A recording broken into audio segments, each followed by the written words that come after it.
All-Star panel joins me now. Kristin Holmes, I want to start with you. This is inside baseball stuff. We all like talking and figuring out and reporting out staff stuff. We'll get to the issues that will be addressed in a moment. But I think my question is, when you talk to Democrats, they look at the Trump campaign team and say what they've done over the course of the last year plus has been disciplined, has been impressive, and has certainly put him in the position to have a pathway to the presidency.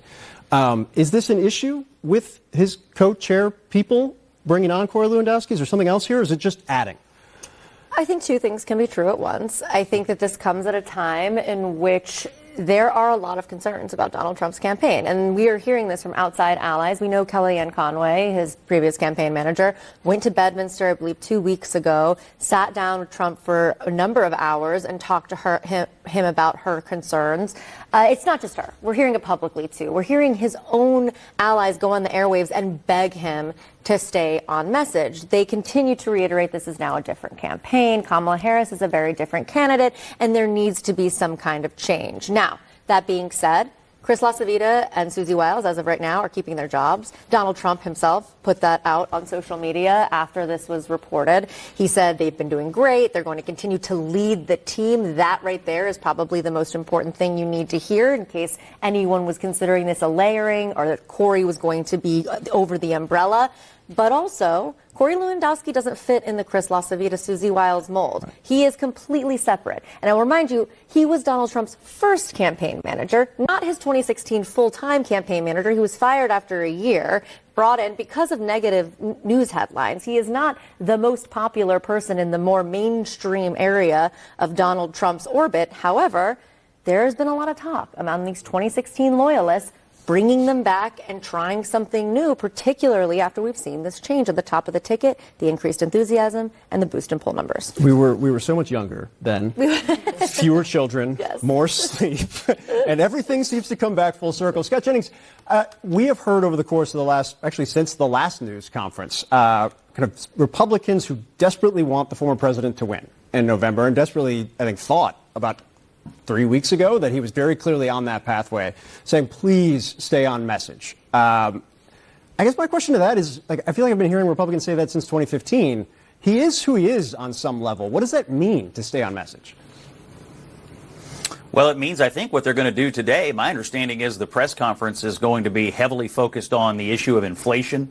I've been told he's got a bunch of items that he's going to sit out on a table and talk about how much more expensive they are today. Inflation, food prices, the cost of living, this is still the number one issue in the campaign. It is the number one thing dragging down the Biden-Harris job approval. And people are quite angry about the economic policies of the current administration versus what they now view more favorably from the Trump administration. So if today he focuses on inflation and cost of living and how Biden and Harris have failed and how he can get the country back on track, that will be an on-message day, and that's exactly what Republicans want to see and want to hear. Do you think he can do that? Yeah, I know he can do it. I've seen him do it. Look, he put a tight frame around Hillary Clinton in 2016. He put a tight frame around Joe Biden and ran the man out of the race of a 50-year profession. He had to quit his own profession because Donald Trump put such a collar on him. So, yeah, I've seen him do it before, and I think he can do it. I hope he does. Max, I think one of the interesting things is you watch how the Harris campaign has tried to needle him. Sure. Right? Like they are very cognizant of trying to pull him off message. And on some level, you can even look at the statements, the very kind of benign everyday statements they're putting out, including one from the campaign today. It reads near the top today at 4:30 p.m. Donald J. Trump, loser of the 2020 election by 7 million votes, will hold another public meltdown in Bedminster, New Jersey. These remarks will not be artificial intelligence, but they certainly will lack intelligence. Sure. Is this like an effective strategy? Does it matter? Or is it purely to try and draw him into where he was a week ago? Well, it's certainly effective. I don't think it's necessarily compassionate to the fact that Trump and the entire MAGA movement are going through a pretty severe stages of, political grief right now. And look, even today, they're hosting a press conference on affordability at a country club resort that their candidate owns. I mean, talk about hypocrisy and utter detachment from where actual voters are. The truth of the matter is that this is not as simple as getting the old band back together. It's not as simple as just staying on message. The truth of the matter is that Donald Trump has always been unhinged, particularly during his political life, and he has always been crazy. There's absolutely no changing that. The only time he is successful is when he has something tangible enough to distract the electorate from. And now that's clearly not the case. He's facing a new campaign with incredible political momentum and discipline, and I don't think some type of lackadaisical, weird press conference that he puts together today or any other day is going to change that. It'll be fascinating to watch, particularly, and I joke about the props, but like it keeps him on message when he's talking about specific things, and clearly this is an issue they want to talk about. We saw Democrat Sarah Matthews talking today about prescription drug prices, which is a direct result of a legislative achievement of President Biden and the Biden-Harris administration. But you also heard President Biden say this. With the guy we're running against, what's his name? Donald Dump or Donald whatever. That's like aggressive for Biden, who doesn't usually like doing things like that. Does this get under, you work for the former president, does this actually get under his skin? Is this the type of stuff that rattles him?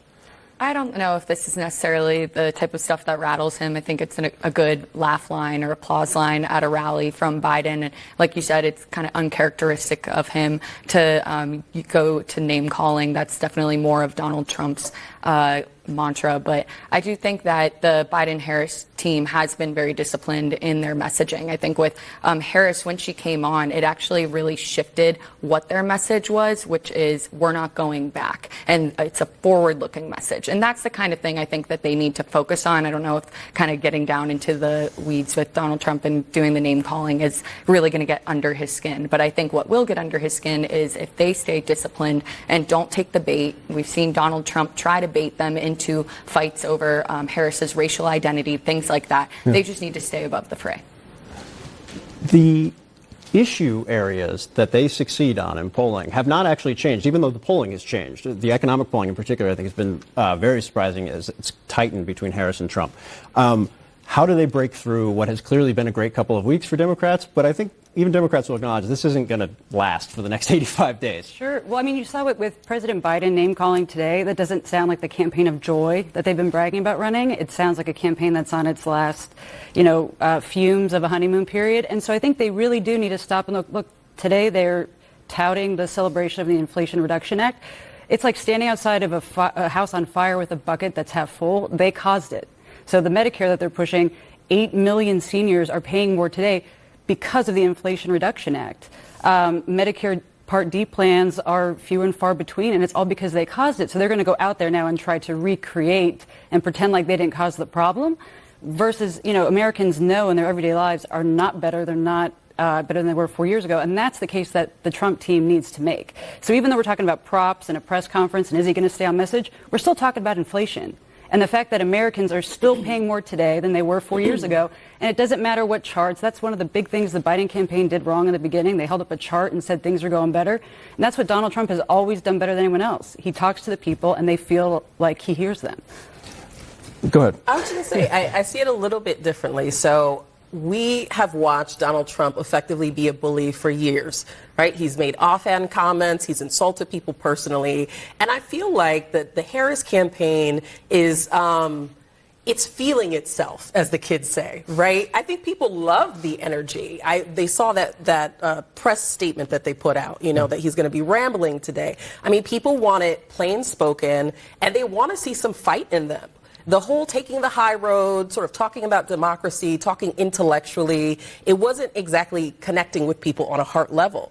And I think there are people who are sort of tired of the negative partisan culture that Donald Trump has continued to promote. And so they like to see a little fight in Harris and Walz. And Biden, I mean, he deserves a moment to kind of hit back. He gets to now, continue as president and not worry about campaigning as much.